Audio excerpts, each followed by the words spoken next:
Program Mega Outreach akan ditambah bagi meningkatkan keupayaan vaksinasi dan ATM bersama PGA jalankan operasi Pantras Jenayah Rentas Sempadan. Laporan penuh kita ke RTM Kelantan bersama Muhammad Azidi Abdullah. Silakan Muhammad Azidi. Baik, terima kasih rakan setugas di Angkasa Puri. Melihat sambutan menggalakkan pengajuran program outreach vaksinasi COVID-19, Pusat Khidmat Ahli Parlimen Jeli merancang untuk mengadakan satu siri program mega outreach vaksinasi COVID-19 bagi jajahan itu dalam tempoh terdekat. Program dengan kerjasama pejabat kesihatan daerah bersama pemimpin serta pihak berkuasa tempatan itu akan dijalankan secara berpusat di Universiti Malaysia Kelantan UMK Jeli. Menurut ahli parlimennya Datuk Seri Mustafa Mohamad, program mega itu diyakini dapat memberi suntikan kepada 1,000 penerima sehari. Kita akan sediakan pengangkutan bagi mereka memerlukannya, khususnya orang-orang warga emas yang konsiat lah.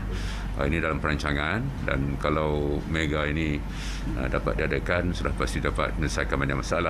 Beliau yang juga Menteri di Jabatan Perdana Menteri Ekonomi mengulas perkara itu selepas meninjau pelaksanaan program outreach vaksinasi COVID-19 di perkarangan Pusat Khidmat Ahli Parlimen Jeli. Setakat ini, sebanyak 10 program diadakan di sekitar Parlimen Jeli dengan lebih 3,500 penduduk yang layak telah menerima suntikan vaksin untuk sekurang-kurangnya dos pertama. Sejak program vaksinasi dimulakan pada Mac lalu, lebih 11,000 penduduk Jeli telah menerima pelalian tersebut. Kita akan dapat dos yang dalam bilangan yang lebih banyak.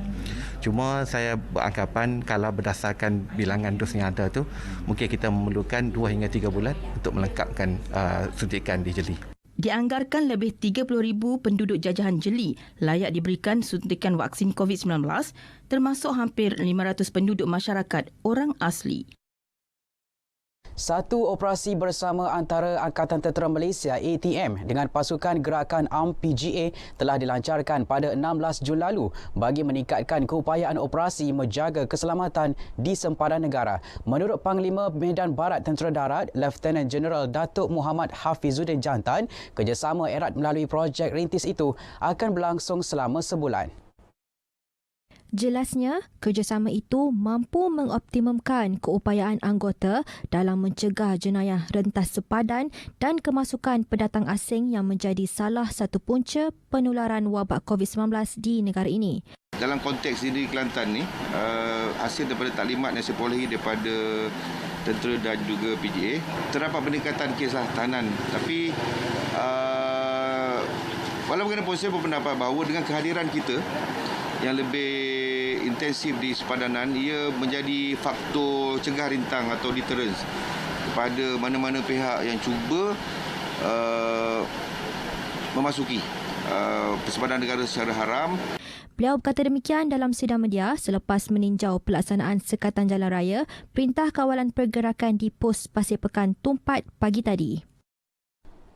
Polis Kelantan sudah siap sedia untuk melaksanakan penugasan kawalan dan rondaan sempena perayaan Aidiladha akan datang. Bagaimanapun, menurut Timbalan Ketua Polis Kelantan, SAC Abdullah Muhammad Piah, pelaksanaannya bergantung kepada pengumuman terbaru mengenai kawalan pandemik COVID-19. Setakat ini, lebih 4,000 pegawai dan anggota terlibat dalam operasi COVID-19 di seluruh Kelantan. Kita akan menyambut Aidiladha dah tak berapa lama lagi. Jadi dari aspek PKP-nya pada saya samalah seperti kita menyambut Hari Raya Aidilfitri baru-baru ini, di mana pihak polis akan membuat rondaan untuk penguatkuasaan ke atas pergerakan daripada penduduk.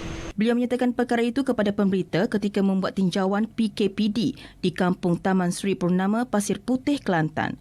Seramai 236 penduduk terdiri daripada 48 buah keluarga di taman tersebut dikenakan PKPD berkuat kuasa hari ini sehingga 3 Julai depan. Setakat ini, 28 individu disahkan positif COVID-19 di lokaliti tersebut. Laporan tadi mengakhiri berita wilayah dari RTM Kelantan. Selamat Hari Bapa dan terima kasih atas pengorbanan serta kasih sayang yang diberikan kepada anak bangsa. Assalamualaikum dan salam sejahtera. Terima kasih Azidi.